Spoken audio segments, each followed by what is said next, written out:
আসসালামু আলাইকুম ভিউয়ার্স, কেমন আছেন আপনারা? আশা করি ভালো আছেন। আমিও ভালো আছি। আমার ছেলে ইসমাইল। তো আজকে রমজানের শেষ জুম্মা। জানি না আবার কখনো রমজানের জুমা পড়তে পারি কিংবা নাও পড়তে পারি,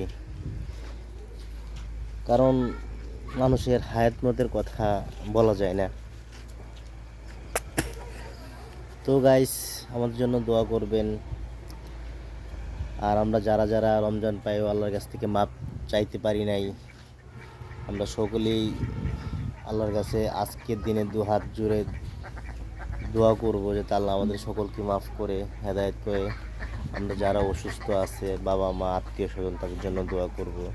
যারা কবরে শুয়ে আছে, দাদা দাদি নানা নানি চাচা চাচি, তাদের জন্য দোয়া করব।